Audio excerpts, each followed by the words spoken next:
Y cuando llegó la 727ª noche, ella dijo: Así es que con su aplomo de siempre salió a recorrer la ciudad poniendo en juego sus argucias en busca de jóvenes, y efectivamente no tardó en llevar al palacio de Mubarak un primer grupo muy considerable de jóvenes selectas, todas de 15 años de edad, más bien menos que más, y todas intactas en cuanto a su virginidad, y una tras otra envueltas en sus velos, y con los ojos modestamente bajos, las introdujo en la sala en que les esperaba el príncipe Zeyn, provisto de su espejo y sentado junto al mercader Mubarak. Y al ver todos aquellos párpados bajos y aquellos rostros cándidos y aquel gesto púdico, nadie hubiera podido dudar de la pureza y de la virginidad de las jóvenes que introducía la vieja. Pero he aquí que existía el espejo, y nada podía engañar al espejo, ni párpados bajos, ni rostros cándidos, ni gesto púdico.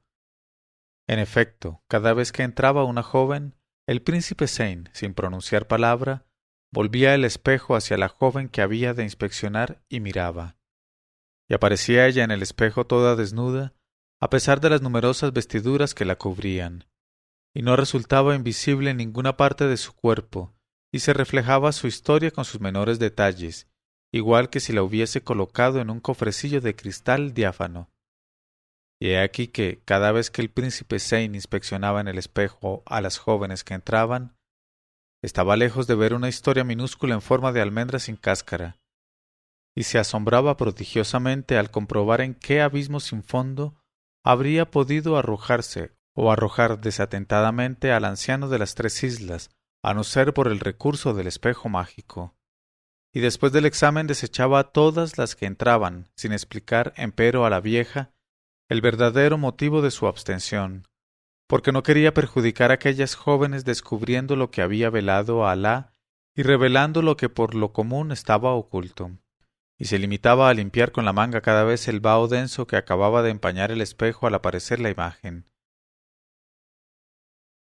Y sin desalentarse y excitada por la esperanza de la remuneración, la vieja le llevó un segundo grupo, más importante todavía que el primero, y un tercero, y un cuarto, y un quinto grupos, pero sin más resultado que la vez primera. Y de tal suerte, oh Zeyn, viste las historias de las egipcias, de las coptas, de las nubias, de las abisinias, de las sudanesas, de las magrenias, de las árabes y de las beduinas, y en verdad que, entre tantas, las sabía que eran excelentes hasta cierto punto, y pertenecían a propietarias incomparablemente bellas y deliciosas. Pero ni una sola vez viste entre todas aquellas historias la historia requerida, virgen de todo contacto, semejante a una almendra mondada. Y en vista de ello, sin haber podido encontrar en Egipto, lo mismo entre las hijas de los grandes que entre las del pueblo, una joven que tuviera las condiciones necesarias, el príncipe y Mubarak juzgaron que ya no les quedaba qué hacer más que abandonar aquel país para ir a continuar sus pesquisas en Siria por el pronto. Y partieron para Damasco, y alquilaron un magnífico palacio en el barrio más hermoso de la ciudad. Y Mubarak se puso al habla con las viejas casamenteras y con las alcahuetas, y les expuso lo que tenía que exponerles. Y le contestaron todas con el oído y la obediencia, y entraron en negociaciones con las jóvenes, hijas de grandes y pequeños, lo mismo con las musulmanas que con las judías y las cristianas. Y sin sospechar las virtudes del espejo mágico, del que ignoraban hasta la existencia, las llevaron por turno a la sala reservada para la inspección. Pero con las sirias ocurrió exactamente igual que había ocurrido con las egipcias y las otras, pues, no obstante su apostura modesta y la pureza de sus miradas, y sus mejillas ruborizadas de pudor, y sus 15 años, todas tenían la historia perforada, y las alcahuetas y las demás viejas se vieron obligadas a volverse con las narices tan largas que les llegaban hasta los pies. Y he aquí lo referente a ellas. Pero he aquí ahora lo referente al príncipe Zeyn y a Mubarak. Cuando comprobaron que la Siria, como el Egipto, estaba completamente limpia de jóvenes con las historias todavía selladas, se quedaron muy estupefactos y Zeyn pensó: es inconcebible. Y dijo a Mubarak: oh Mubarak, creo que nada tenemos que hacer ya en este país, y que necesitamos buscar por otras comarcas lo que deseamos, porque mi corazón y mi espíritu están pendientes de la séptima joven de diamante, y me hallo dispuesto siempre a continuar las pesquisas para dar con la virgen de 15 años que ha de entregarse al anciano de las islas a cambio de su regalo. Y contestó Mubarak: escucho y obedezco. Y añadió: mi opinión es que sería inútil ir a otra parte que no fuera el Irak, porque sólo allí tenemos probabilidad de encontrar lo que buscamos. Preparemos, pues, la caravana y vamos a Bagdad, la ciudad de paz. En este momento de su narración, Sherazada vio aparecer la mañana y se calló discretamente.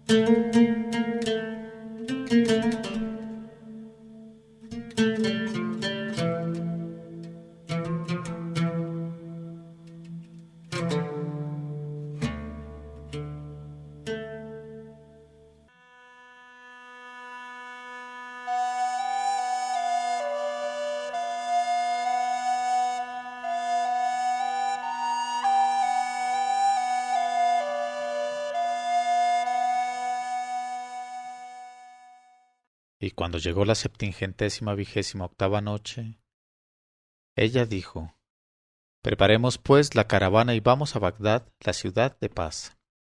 Y Mubarak hizo los preparativos de marcha, y cuando la caravana estuvo completa, emprendió con el príncipe Zeyn el camino que a través del desierto conduce a Bagdad. Y Alá les escribió la seguridad, y no se encontraron con beduinos salteadores de caminos, y llegaron con buena salud a la ciudad de paz. Empezaron, como habían hecho en Damasco, por alquilar un palacio situado a orillas del Tigris, y que tenía unas vistas maravillosas y un jardín semejante al jardín de las delicias del califa. Y mantuvieron un tren de caza extraordinario, gastando con esplendidez y dando festines sin igual. Y cuando sus invitados habían comido y bebido hasta la saciedad, mandaban distribuir las sobras entre los pobres y derviches. Y había entre aquellos derviches uno que se llamaba Abú Bekr, y que era un desvergonzado, un canalla de lo más detestable, que odiaba a la gente rica por ser rica precisamente y él pobre.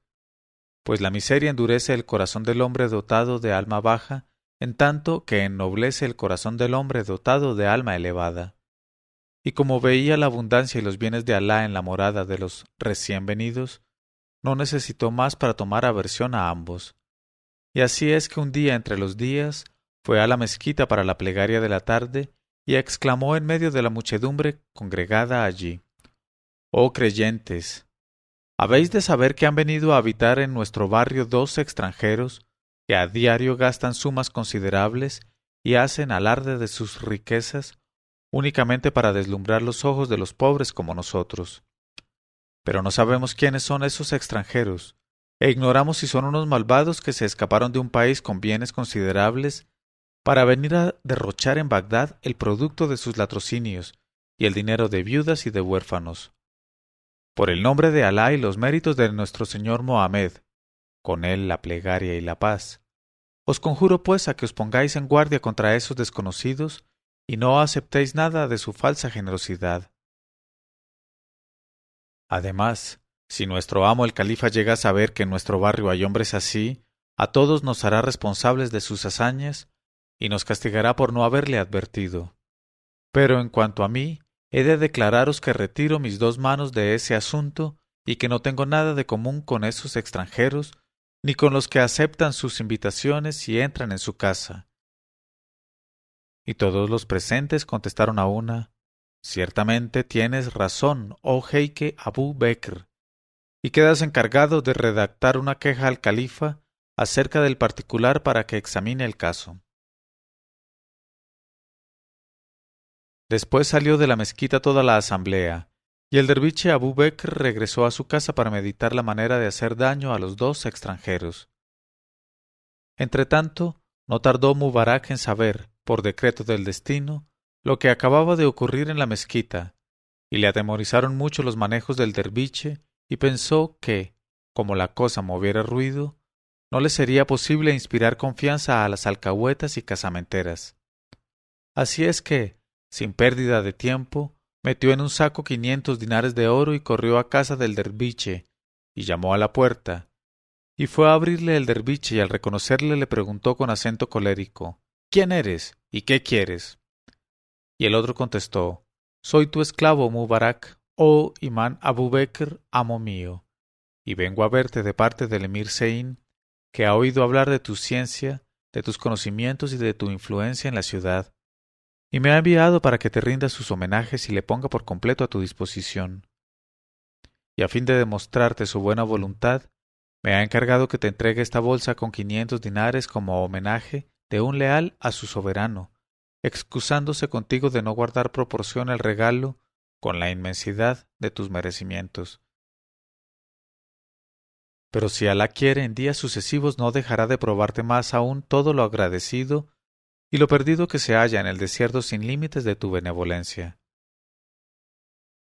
Cuando el derviche Abú Bekr vio el saco de oro y computó su contenido, se le enternecieron mucho los ojos y se le endulzaron las intenciones, y contestó: Oh mi señor, ardientemente imploro que me perdone tu amo el emir por lo que mi lengua haya podido decir acerca de él sin pensar, y me arrepiento hasta el límite del arrepentimiento por haber faltado a mis deberes para con su persona. Te ruego, pues, seas mi delegado acerca de él, para exponerle mi contrición en cuanto a lo pasado y mis disposiciones en cuanto al porvenir. Porque a partir de hoy, si Alá quiere, voy a reparar en público las desconsideraciones en que haya podido incurrir, y en vista de eso, me haré acreedor a los favores del emir. Y contestó Mubarak: Loores a Alá, que llena de buenas intenciones tu corazón, oh amo mío Abú Bekr. Pero te suplico que después de la plegaria no te olvides de ir a honrar nuestro umbral con tu presencia y a deleitar nuestro espíritu con tu trato, porque sabemos que la bendición acompañará los pasos de tu santidad en nuestra morada. Y cuando hubo hablado así, besó las manos al derviche y retornó a la casa. En cuanto a Abú Bekr, no dejó de ir a la mezquita a la hora de la plegaria, e irguiéndose en medio de los fieles congregados, exclamó: Oh creyentes, hermanos míos, ya sabéis que no hay nadie que no tenga enemigos, y ya sabéis también que la envidia se ensaña principalmente en aquellos sobre quienes han descendido los favores y las bendiciones de Alá. Así pues, para descargar mi conciencia, he de deciros que los 2 extranjeros de quienes ayer os hablé desconsideradamente son personas dotadas de nobleza, de tacto, de virtudes y de cualidades inestimables.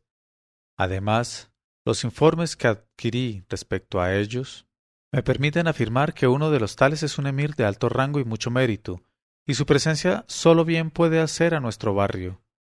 Es preciso, por tanto, que le honréis donde le encontréis, y que le rindáis los honores debidos a su rango y a su calidad. Salam. Y el derviche Abú Bekr destruyó así en el espíritu de sus oyentes el efecto de sus palabras de la víspera, y los dejó para volver a su casa con objeto de cambiarse de ropa y vestirse con un capote nuevo, cuyos bordes le arrastraban y cuyas amplias mangas le llegaban hasta las rodillas. Y fue a visitar al príncipe Zein y entró en la sala reservada a los visitantes. En este momento de su narración, Sherazada vio aparecer la mañana y se calló discretamente.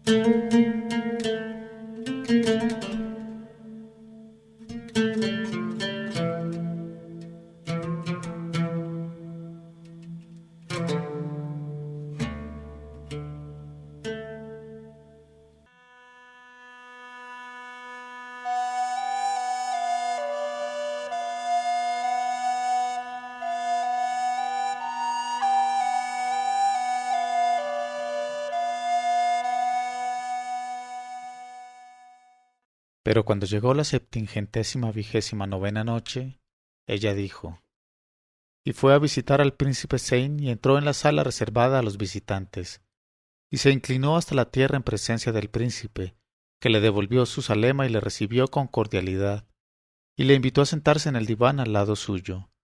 Luego mandó que le sirvieran de comer y de beber, y le hizo compañía, compartiendo la comida con él y con Mubarak, y charlaron como 2 excelentes amigos.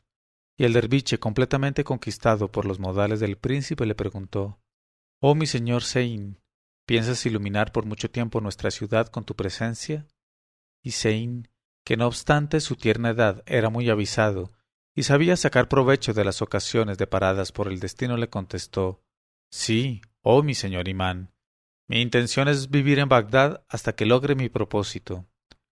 Y Abubekr dijo: Oh mi señor emir, ¿cuál es el noble propósito que persigues? Tu esclavo estará muy contento de poder ayudarte en algo, y se interesará por ti de todo corazón amistoso. Y contestó el príncipe Zeyn: Sabe entonces, oh venerable jeique Abubekr, que mi anhelo se cifra en el matrimonio. En efecto, deseo encontrar, para tomarla por esposa, una joven de 15 años que sea a la vez excesivamente bella y virgen en absoluto. Y es preciso que su belleza sea tal que no tenga ella par entre las jóvenes de su tiempo, y que su virginidad sea de buena ley, por fuera y por dentro.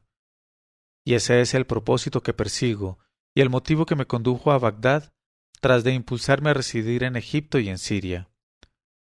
Y contestó el derviche: En verdad, oh amo mío, que eso es una cosa muy rara y muy difícil de encontrar. Y si Alá no me hubiera puesto en tu camino, tu estancia en Bagdad no habría visto jamás su término, y en vano hubieran perdido el tiempo en pesquisas todas las casamenteras. Pero yo sé dónde podrás encontrar esa perla única, y te lo diré si es que me lo permites. Al oír estas palabras, Zeyn y Mubarak no pudieron por menos de sonreír. Y Zeyn le dijo: Oh santo derviche, ¿estás bien seguro de la virginidad de la que me hablas? Y de ser así, ¿cómo te arreglaste para adquirir esa certeza? Si viste por ti mismo a esa joven lo que debe permanecer oculto, ¿cómo quieres que sea virgen? Porque la virginidad reside tanto en la conservación del sello como en que permanezca invisible. Y Abubekr contestó: Claro que no lo he visto, pero me cortaría la mano derecha si no estuviese como te he indicado. Y además, ¿cómo vas a arreglarte tú mismo, oh mi señor, para tener una certeza tan completa antes de la noche de bodas? Y contestó Zeyn: Es muy sencillo, solo necesitaré verla un instante, toda vestida y completamente envuelta en sus velos. Y el derviche no quiso echarse a reír por consideración a su huésped y limitóse a contestar: Buen fisonomista debe ser nuestro amo el emir, para adivinar de esa manera, sin ver más que los ojos tras el velo, el estado de la virginidad en una joven a quien no conozca. Y dijo Zeyn: Así es, y no tienes más que dejarme ver a la joven, si verdaderamente crees que es posible la cosa, y ten la seguridad de que sabré corresponder a tus servicios y estimarlos en más de su valor. Y contestó el derviche: Escucho y obedezco. Y salió en busca de la consabida joven. Porque Abubekr conocía a una joven que podía llenar las condiciones requeridas y que no era otra que la hija del jeique de los derviches de Bagdad. Y su padre habíala criado alejada de todas las miradas, haciéndola llevar una vida sencilla y recatada, con arreglo a los preceptos sublimes del libro. Y creció ella en la morada ignorando la fealdad, y cuajó como una flor. Y era blanca y elegante, y deliciosamente formada, pues había salido sin defecto del molde de la belleza. Y sus proporciones eran admirables, y negros sus ojos, y bruñidos como trozos de luna sus miembros delicados. Y era toda redonda y finísima al mismo tiempo. En cuanto a lo que estaba situado entre las columnas, no sabría describirlo nadie porque nadie lo había visto. He aquí por qué el espejo mágico será el único que la refleje por primera vez y pueda permitir esta descripción con asentimiento de Alá. El derviche Abubekr fue, pues, a casa del jeique de la corporación, y tras de las alemas y cumplimientos por una y otra parte, le espetó un largo discurso basado en diversos textos del libro santo acerca de la necesidad que del matrimonio tienen las jóvenes púberes, y acabó por exponerle la situación con todos sus detalles, añadiendo: porque ese emir tan noble, tan rico y tan generoso, está dispuesto a pagarte la dote que pidas por tu hija, pero en cambio exige como única condición posar una sola mirada en ella estando tu hija vestida por completo y enteramente envuelta en el izar. Y el jeique de los derviches, padre de la joven, hubo de reflexionar durante una hora de tiempo y contestó: No hay inconveniente. Y fue en busca de su esposa, madre de la joven, y le dijo: Oh madre de Latifa, levántate y coge a nuestra hija Latifa y echa a andar detrás de nuestro hijo, el derviche Abú Bekr, que te conducirá a un palacio donde el destino de tu hija le espera hoy». En este momento de su narración, Sherazada vio aparecer la mañana y se calló discretamente.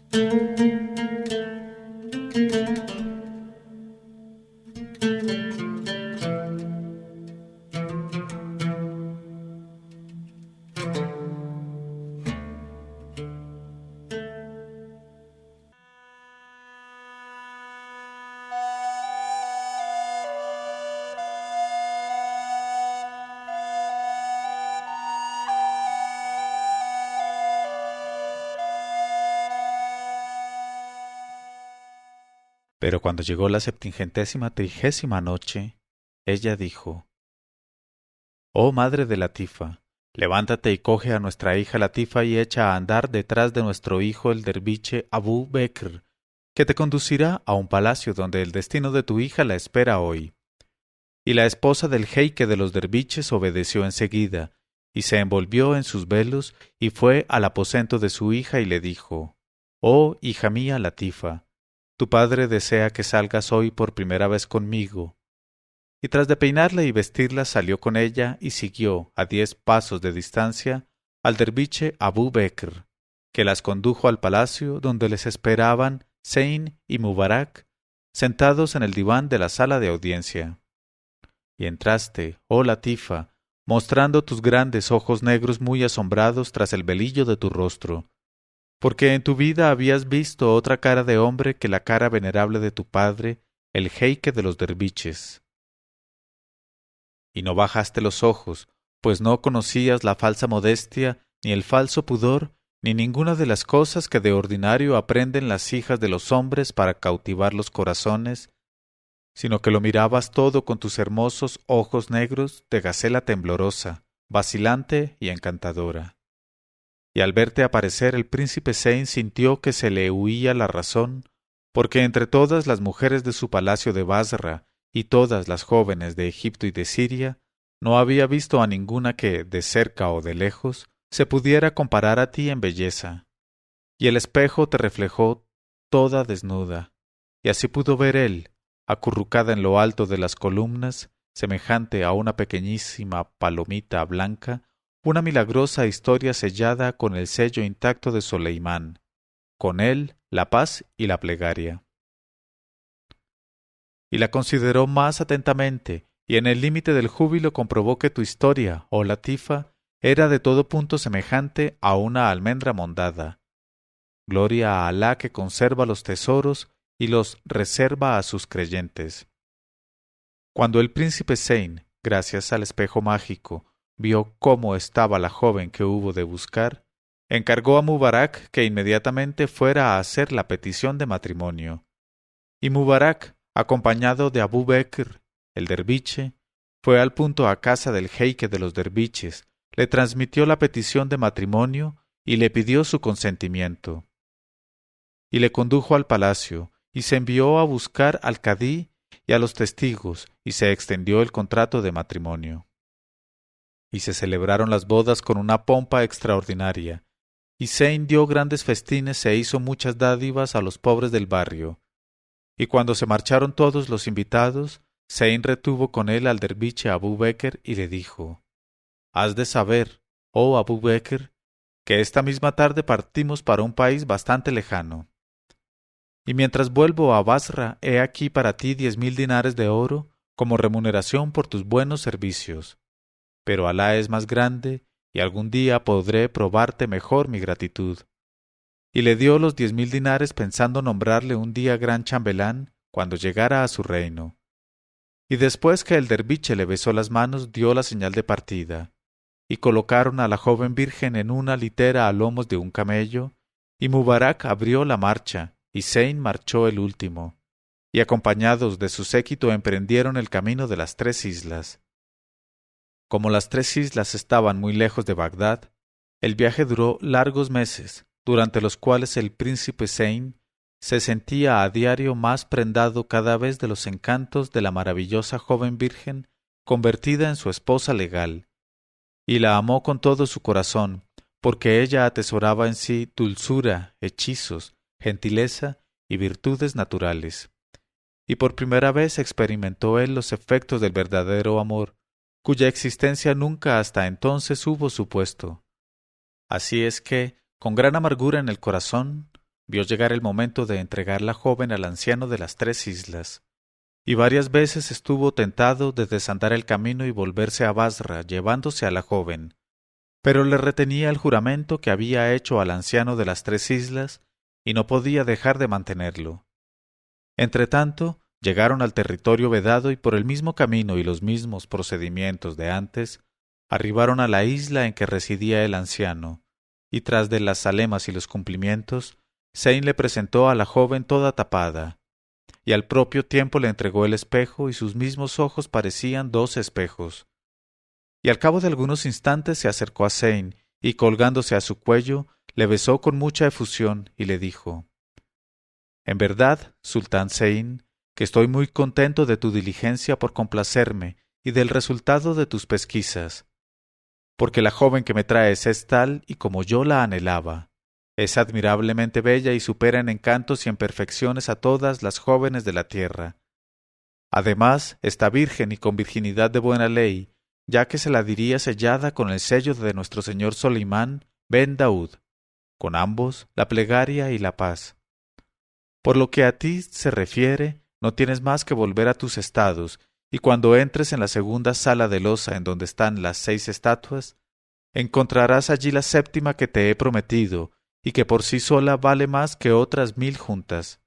Y añadió: Haz comprender ahora a la joven que me la cedes y que ya no tiene nada de común contigo. Al oír estas palabras, la encantadora Latifa, que también sentía mucho afecto por el hermoso príncipe Zeyn, lanzó un profundo suspiro y se echó a llorar. Y Zeyn se echó a llorar a sí mismo, y muy triste le explicó todo lo concertado entre él y el anciano de las islas, desmayándose de dolor Latifa. Y tras de haber besado la mano al anciano, el joven emprendió de nuevo con Mubarak el camino de Basra, y durante todo el viaje no cesaba de pensar en aquella Latifa tan encantadora y tan dulce, y se recriminaba amargamente por haberla engañado haciéndole pensar que era su esposa, y se creía causante de la desdicha de ambos, y no podía consolarse de ello. Y he aquí que llegó en aquel estado de desolación a Basra, donde grandes y pequeños celebraron su regreso con muchos festejos. Pero el príncipe Zeyn se había puesto muy triste, sin tomar parte en aquellos regocijos, y a pesar de todos los requerimientos de su fiel Mubarak, se negaba a bajar al subterráneo en que debía encontrar a la joven de diamante tanto tiempo anhelada. Por fin, cediendo a los consejos de Mubarak, a quien hubo de nombrar visir en cuanto llegó a Basra, consintió en bajar al subterráneo, y atravesó la sala de porcelana y de cristal, toda llena de dinares y polvo de oro, y penetró en la sala de losa verde incrustada de oro. En este momento de su narración, Sherazada vio aparecer la mañana y se calló discretamente.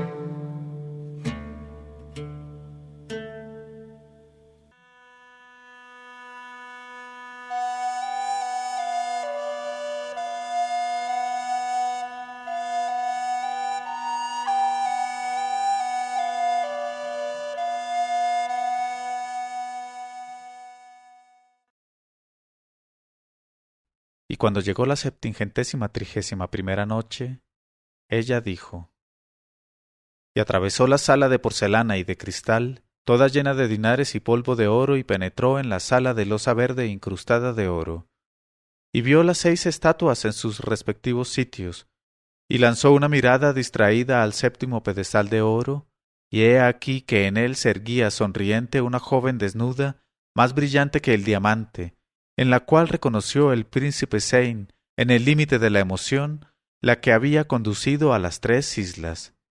Y sólo supo abrir la boca, inmóvil, sin poder pronunciar una sola palabra, y dijo: Latifa. Sí, yo soy Latifa, a quien no esperabas encontrar aquí. ¡Ay! Ya veo que venías en espera de poseer algo más preciado que yo. Y al fin pudo expresarse Zeyn y exclamó: No, por Alá, oh mi señora, que bajé aquí sin que lo dictase el corazón, el cual solo por ti latía. Pero bendito sea Alá, que ha permitido nuestra unión. Y cuando pronunciaba estas palabras, se dejó oír el fragor de un trueno que hizo retemblar el subterráneo, y en aquel momento apareció el anciano de las islas, y sonreía con bondad, y se acercó a Zeyn y le cogió la mano y la puso en la mano de la joven, diciéndole: Oh Zeyn, has de saber que desde que naciste te tuve bajo mi protección. Tenía, pues, que asegurar tu dicha, y nada mejor que darte el único tesoro que es inestimable. Y ese tesoro, más hermoso que todas las jóvenes de diamante y todas las pedrerías de la tierra, lo constituye esta joven virgen. Porque la virginidad, unida a la belleza del cuerpo y a la excelencia del alma, es la tríaca que procura todos los remedios y vale por todas las riquezas. Y hablando así besó a Zeyn y desapareció.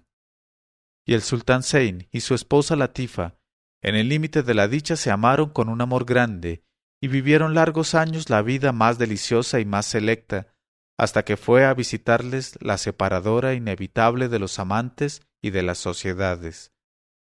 Gloria al único viviente que no conoce la muerte.